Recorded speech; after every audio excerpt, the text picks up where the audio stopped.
Bonsoir, vous êtes les bienvenus dans la boîte à merveille. Je vous prie de vous abonner à cette chaîne et de cliquer sur la cloche pour recevoir les prochaines vidéos. Aujourd'hui, le 7 octobre, c'est la commémoration du début du génocide par Israël contre les habitants de Gaza. Le 7 octobre, plus de 60 000 morts, sans compter le nombre de blessés et de handicapés et les destructions à l'infini.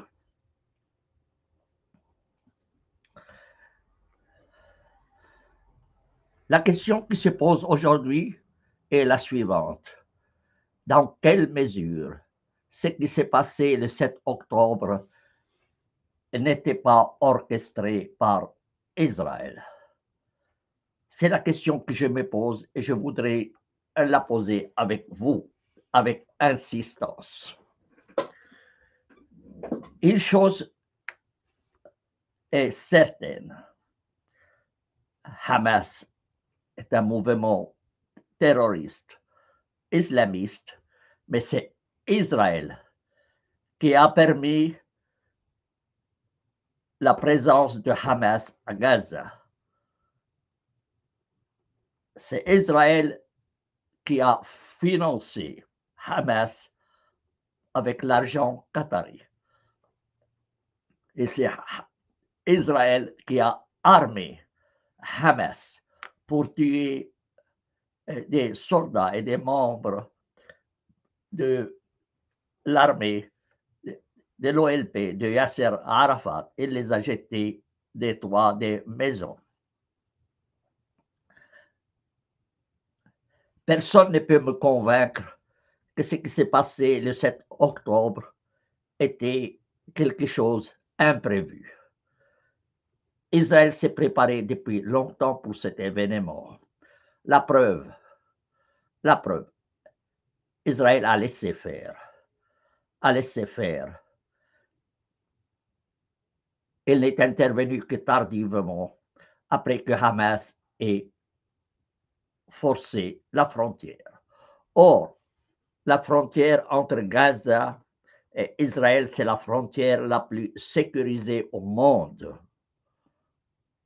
Personne ne peut me convaincre qu'Israël ne savait pas ce qui s'est passé le 7 octobre.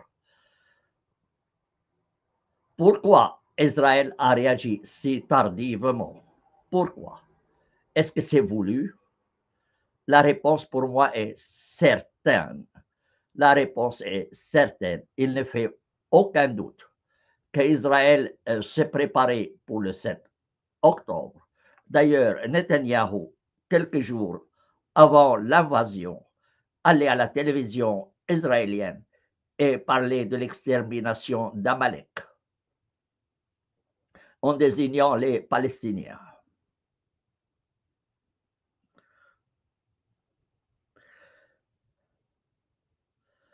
Israël a pu tuer les experts, les scientifiques nucléaires iraniens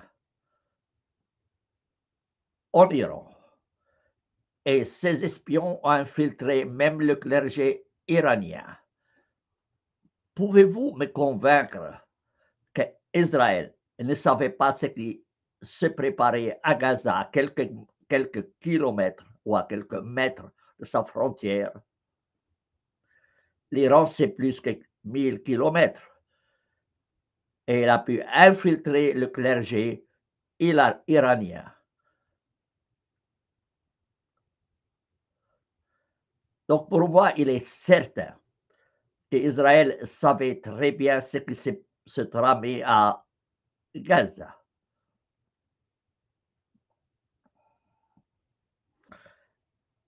Un avocat d'ailleurs m'a écrit que Hamas s'est rendu compte 5 heures après l'opération qu'il est tombé dans le piège. C'était trop tard. C'était trop tard.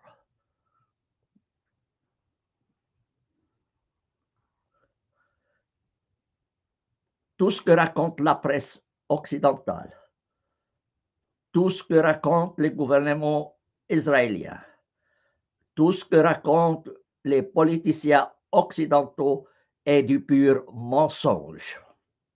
Je répète, c'est du pur mensonge. Ils savaient très bien ce qui se préparait à Gaza avant que l'opération ne commence. Et ils continuent jour après jour à répéter les mêmes mensonges d'Israël, jour après jour. Et jusqu'à aujourd'hui, Israël refuse catégoriquement de nommer une commission d'enquête indépendante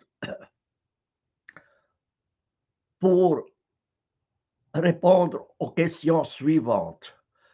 Qui a permis la présence de Hamas à Gaza? Qui a financé Hamas? Qui a armé Hamas? Est-ce qu'Israël ne savait pas ce qui s'est préparé le 7 octobre? Et si oui, quelle est sa responsabilité dans les crimes commis par Hamas? Pour moi, ce que dit le criminel Trump ou les politiciens criminels allemands, ce sont des purs mensonges. Ils le savaient très bien ce qui se tramait à Gaza et l'ont voulu. Et ils continuent aujourd'hui à répéter les mêmes mensonges d'Israël. Personnellement, je compatis avec tous ceux qui souffrent dans la région, quelle que soit leur religion. Personne de nous n'a choisi sa religion, ni son nom, ni sa famille. De quel droit donc on massacre des gens parce qu'ils ne sont pas de telle ou telle religion? La presse occidentale et les politiciens occidentaux et la presse israélienne et tous ceux qui ont un minimum de conscience en Israël et parmi les Juifs doivent exiger immédiatement l'ouverture d'une enquête honnête pour savoir ce qui s'est passé réellement le 7 octobre.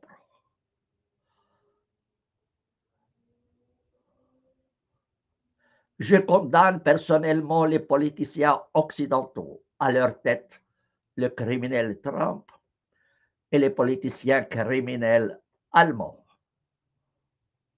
qui continuent à soutenir Israël militairement, financièrement et politiquement et refusent de prendre des sanctions contre cet État. C'est aux Juifs et aux Israéliens d'unir leurs voix pour exiger la création d'une commission d'enquête pour ce qui s'est passé le 7 octobre et en plus pour punir la presse qui diffuse de fausses informations et répète à souhait les mensonges israéliens.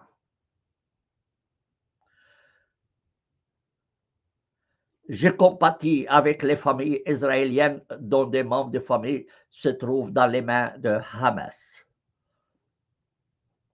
Tout comme je compatis, d'ailleurs je compatis avec les 10 000 prisonniers palestiniens dans les mains d'Israël.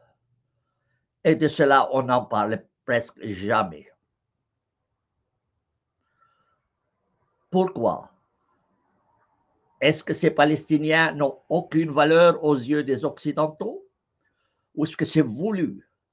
Est-ce que les Occidentaux veulent l'extermination des Palestiniens pour s'en libérer une fois pour toutes? Probablement pour des histoires économiques, voler les richesses pétrolières et gazières de la région de Gaza, va savoir. Mais toujours est-il que les mensonges israéliens, les mensonges des politiciens occidentaux, les mensonges de la presse occidentale ne doivent en aucune manière passer. En aucune manière ne doivent passer. Il faut les dénoncer avec force. J'ai toujours dit, le nazisme a perdu la guerre en Allemagne, mais il a gagné la guerre en Israël avec l'aide de l'Allemagne. Honte aux Allemands. Honte aux criminels Trump qui soutient Israël. Je n'exclus d'ailleurs pas les politiciens suisses qui refusent jusqu'à maintenant de prendre une mesure quelconque contre Israël et qui n'exigeaient pas l'ouverture d'une enquête honnête sur ce qui s'est passé le 7 octobre et continuent à propager les mensonges israéliens concernant le 7 octobre. Je ne tolère pas cette façon mensongère d'agir. Cela n'est dans l'intérêt de personne et en tout cas pas de l'humanité. La Suisse, qui devrait être un rempart contre les crimes de guerre et les crimes contre l'humanité, soutient Israël. L'Allemagne, qui a commis les crimes contre les Juifs, aujourd'hui soutient Israël. Et Trump, le criminel Trump, qui prétend avoir le droit à un prix Nobel de la paix, soutient les crimes d'Israël. Il se moque de l'humanité. Il se moque de l'humanité.